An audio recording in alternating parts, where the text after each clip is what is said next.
I never expected a single glance from her to change everything, yet here I am, caught between the life I knew and the pull of a woman who feels like both danger and home. The evening had that calm, golden stillness that only comes when the sun begins to slip behind the horizon. I wasn't looking for anything unusual that day, just a quiet walk through the neighborhood, my thoughts drifting between work and the kind of restless energy that comes when you're in your 20s and unsure of where life is pulling you. The air smelled faintly of jasmine from a nearby garden, and I remember thinking how rare it was to notice something so delicate in the middle of a city that never really stopped moving. That's when I saw her. She was standing by the small cafe at the corner, adjusting her scarf against the soft evening breeze. There was something unhurried about the way she moved, like she belonged to a different rhythm of life than everyone else rushing past. She must have been in her early 40s, though the word must feels wrong, because nothing about her presence suggested uncertainty. She carried herself with the kind of quiet assurance that younger women often try to imitate but never quite reach. Our eyes met for the briefest second. Just a glance, no words. But there was weight in it. Her gaze wasn't careless, nor was it the fleeting look of a stranger you'll never think of again. It was measured.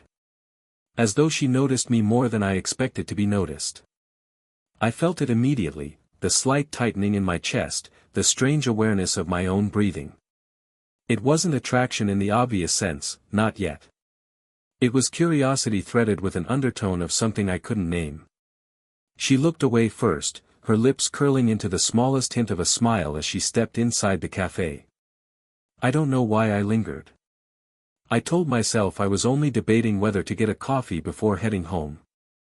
But my eyes kept sliding back to the glass door, to the faint reflection of her silhouette against the dim interior lights. It was ridiculous, I thought. She was a stranger, nothing more. And yet, even before we exchanged a single word, something in me already sensed that this moment was not meant to dissolve into nothing.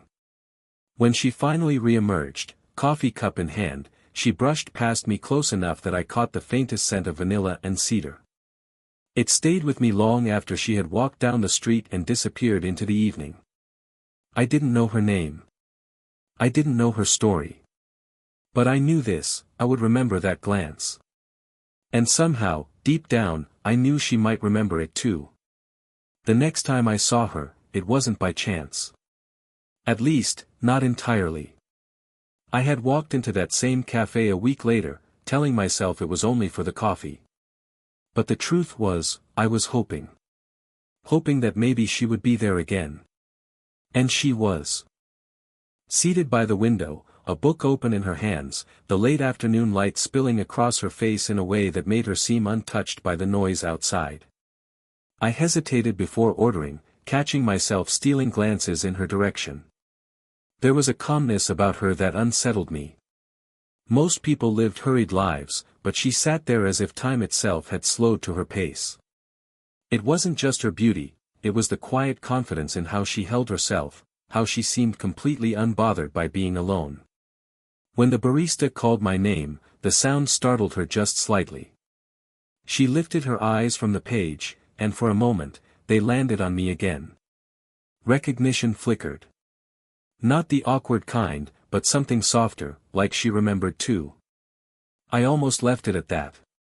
But as I turned to find a table, her voice carried gently across the space. "You were here last week, weren't you?" I stopped, the cup warming my palm, and nodded. I was. My voice sounded steadier than I felt. Her smile was small, but real. "I thought so. I remember the way you lingered outside before walking off." Heat rose to my face, caught between embarrassment and surprise at her directness. She said it not unkindly, but with a quiet amusement, as though she was used to observing people more deeply than they realized. I stepped closer, unsure if I was intruding, but she tilted her head slightly toward the empty chair across from her. "You're welcome to sit, if you'd like." I did. Slowly, cautiously, like entering a space that already carried meaning. Her book lay open on the table, but she closed it with deliberate ease. "I'm Clara," she said, her hand resting lightly against the coffee cup. I told her my name, and in that moment, it felt as though a line had been crossed, not a boundary broken, but a door quietly opening. Our conversation drifted easily, about the book she was reading, the cafe's strong coffee, small fragments of our days. And yet beneath each word, there was an unspoken awareness, a fragile tension that neither of us named. I left that cafe not with just a memory of her presence, but with the echo of her voice, and the subtle feeling that my world had tilted ever so slightly in her direction. The third time wasn't coincidence anymore. By then, the cafe had become less about the coffee and more about her. I didn't admit that to myself at first. I told myself it was simply a convenient place to study, a quiet escape from the noise of my apartment. But every step I took toward that cafe carried an unspoken hope, that Clara would be there. And she was. This time, she sat near the corner, not by the window. A scarf draped loosely around her shoulders, her hair swept back in a way that revealed the faintest streaks of silver at her temples, subtle, elegant, a detail that only made her seem more striking. She noticed me immediately, her eyes lighting in recognition. It wasn't a wide smile, but a small curve of her lips that felt far more intimate, as though it belonged only to me. I sat across from her again, and what began as small talk gradually wandered into deeper terrain. She asked me about my studies, my restless search for direction. I found myself telling her more than I had intended, not just the surface-level answers I usually gave friends, but the uncertainty underneath, the quiet fear of drifting without purpose. She listened. Not the way most people listen, waiting for their turn to speak, but with a stillness that made me feel like every word mattered. Her gaze didn't waver, and when I paused, unsure of how much to reveal, she simply tilted her head slightly, as though to say, "Go on, I'm here." It was disarming, that kind of attention. And yet, I wanted to stay in it. When I turned the question back to her, she hesitated, not long, but enough to notice. "Life has a way of surprising you," she said quietly. "I thought I had it all figured out once. And then, life reminded me I didn't." Her eyes softened then, and for the first time, I saw something beneath her composed exterior. A flicker of pain, quickly tucked away, but not before I caught it. She sipped her coffee, her fingers brushing the rim of the cup as if grounding herself. I didn't press her. I couldn't. But in that moment, sitting there in the muted glow of the cafe, I felt the air between us shift. It was no longer the polite curiosity of strangers. It was something more fragile, more dangerous, the quiet pull of two people who recognized something unspoken in each other. And as I walked home that evening, I realized I was already carrying her words with me, like a thread I didn't want to let go of. It happened almost without planning. The cafe was closing earlier than usual, and Clara and I found ourselves leaving at the same time. The evening air was cool, with the faint hum of traffic blending into the rhythm of footsteps along the sidewalk. For a moment, we stood there, neither of us quite ready to part ways. She glanced down the street, then back at me. "Do you walk this way?" she asked, her tone casual, though something in her eyes hinted at a quiet hope. I nodded. "I do." And so we walked together. The street lamps cast long shadows, the golden glow of each light pooling on the pavement like islands in the dark. Her scarf moved gently in the breeze, and every so often it brushed my arm. Each time it did, I felt an unreasonable quickening in my chest, as though that small contact carried meaning. We spoke about simple things, her favorite corner of the city, the books that had shaped her, the way she found comfort in small rituals like morning tea and evening walks. But beneath her words, there was something soothing in her voice itself. Slow, measured, with a warmth that lingered even after she stopped speaking. I listened more than I talked, though when I did speak, I found her laughter came easily. It wasn't loud, it was soft, almost restrained, but genuine. The kind of laugh that left behind a trace of brightness in her eyes. At one point, she slowed, looking up at the night sky where the first stars had begun to emerge. "You don't notice them as much anymore, do you? Not with all the lights around." I followed her gaze, standing close enough to see the way the starlight touched her face. Maybe that's why they feel special when you do notice them. She looked at me then, a pause stretching longer than either of us expected. Her expression softened, her lips parting as though she might say something, but she didn't. Instead, she smiled faintly and resumed walking, the silence between us now charged, alive. As we reached the corner where our paths diverged, I didn't want the evening to end. She seemed to sense it too. Her hand brushed mine, lightly, almost by accident, though it lingered just long enough to feel intentional. "Good night," she said, her voice low. "Good night," I replied, though the word felt inadequate for what lingered in the air. When she walked away, I stood still for a moment, my hand tingling where hers had touched, the night suddenly feeling heavier without her beside me. A few days later, it was raining, steady, gentle rain that painted the streets with reflections of blurred lights. I had almost stayed home, but something pulled me back to the cafe. And there she was again, seated in her usual corner, a cup of tea steaming in front of her, her scarf resting on the back of the chair. When she saw me, her smile came easily now, as though my presence had shifted from unexpected to quietly anticipated. I joined her, shaking droplets of rain from my jacket, and she laughed softly at my clumsy attempt to dry myself. "You should have brought an umbrella," she teased. "I was hoping the rain would stop by the time I got here," I admitted. Her eyes lingered on me then, as if reading something deeper than my words. She reached across the table and brushed a strand of wet hair from my forehead, an unthinking gesture, perhaps, but it landed with a weight I couldn't ignore. Her fingers were light, fleeting, but the warmth they left stayed long after. We fell into conversation again, though this time, it drifted toward heavier truths. She spoke about her work, how it once consumed her, how she had sacrificed too much of herself for people who gave little in return.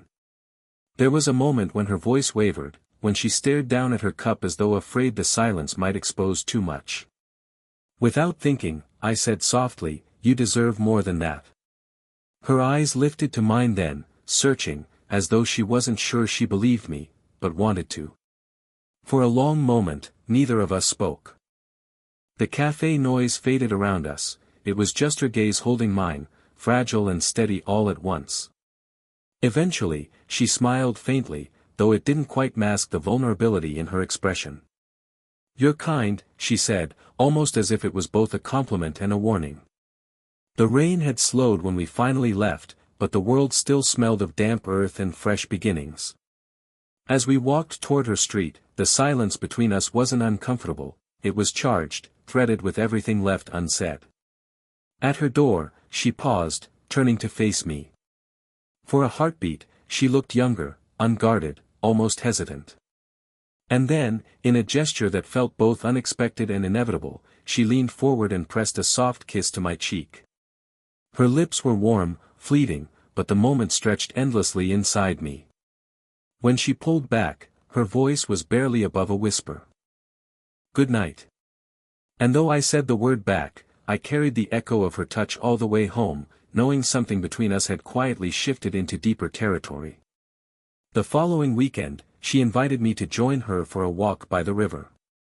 The rain had passed, leaving the air crisp and clean, the path lined with fallen leaves that crunched softly beneath our shoes. The world seemed quieter there, as though it had been made for conversations that couldn't be spoken anywhere else. Clara walked beside me, her hands tucked into her coat pockets, her gaze drifting over the water where the current shimmered with fading sunlight. For a long stretch, we didn't speak. But the silence wasn't empty, it was thick with awareness, each step drawing us deeper into something we both felt but hadn't yet named. At one point, she paused near the railing, her fingers brushing lightly over the cold metal as she stared across the river. "Do you ever feel," she said slowly, "like you're standing on the edge of something, and you're not sure if you're brave enough to step forward?" Her words landed with a weight that stilled me. I turned to her, watching the way the wind caught loose strands of her hair, the way her voice carried both strength and hesitation. "Yes," I admitted, my voice low. "I feel that all the time." She looked at me then, her eyes meeting mine with an intensity that seemed to strip away everything else. For a moment, neither of us moved. The distance between us felt charged, fragile, like one wrong step could either shatter it or transform it into something permanent. I wanted to reach for her. My hand twitched at my side, but I didn't. Instead, I stepped closer, just enough that our shoulders almost touched. I could feel the warmth of her presence, the subtle rise and fall of her breath. She turned slightly toward me, and in that moment, her hand slipped from her pocket, brushing against mine. It wasn't deliberate at first, but when neither of us pulled away, the touch became something more. Her fingers lingered, tentative but real, until they curled just slightly, enough to let me know it wasn't an accident anymore. The world narrowed to that simple connection, her hand resting against mine, the soft sound of the river, the thrum of my own heartbeat in my chest. I opened my mouth to speak, to say something, anything, but she shook her head gently, her eyes closing for a brief moment as though words would only break the spell. When she finally pulled her hand back, the absence felt louder than the contact itself. She smiled, soft and almost sad. "Not yet," she whispered. And in those two words, I understood, the desire was there, undeniable. But so was the hesitation, the awareness of what crossing that invisible line might mean. Days passed after that moment by the river, each one carrying with it a weight I couldn't quite shake. Clara lingered in my thoughts constantly, her voice, her laughter, the quiet steadiness in her presence. And always, that unspoken pause between us. When I saw her again, it wasn't in the cafe or on the street. She had invited me over for tea one evening. Her apartment was warm, the air filled with the faint scent of chamomile and wood polish. Shelves lined the walls, crowded with books and framed photographs that gave me glimpses into the life she had lived long before I had entered it. She moved gracefully around the kitchen, pouring tea, her sleeves rolled up as though she had let the day fall away. There was no audience here, no cafe chatter to hide behind. It was just the two of us. And that truth made every small moment feel magnified, the way her hand brushed mine as she passed me a cup, the way her eyes lingered when she thought I wasn't watching. We sat across from each other, steam rising between us, but the air felt heavier than tea alone could explain. Conversation started light, but slowly, almost inevitably, it turned inward. "You make me feel," she paused, searching for the right words, her voice soft but steady. "You make me feel seen. And that's not something I expected anymore." Her confession struck deep. I set my cup down, my hands trembling slightly against the porcelain. "I feel the same," I admitted. "When I'm with you, it's different. I don't want to pretend it isn't." Silence stretched, fragile but full. Her eyes shimmered with something unspoken, and for the first time, she didn't look away. She leaned back, exhaling softly as though she'd been holding her breath for too long. Then, almost hesitantly, she reached across the table, her hand finding mine. Her touch was deliberate this time, warm, certain, steady. My fingers closed around hers without thought, as natural as breathing. No dramatic declarations, no rushed words. Just the truth, quiet and undeniable, sitting between us like a secret we both finally allowed into the open. She smiled then, a smile that held both relief and tenderness. "Maybe we don't have to know where it leads," she said softly. "Maybe it's enough to just be here." And in that moment, with her hand in mine and the night closing softly around us, I realized she was right. It wasn't about answers or labels. It was about this, two people, from different chapters of life, finding something rare and worth holding on to. The slow burn had carried us here. And now, sitting in the warmth of her home, I knew we had quietly stepped across that invisible line, together.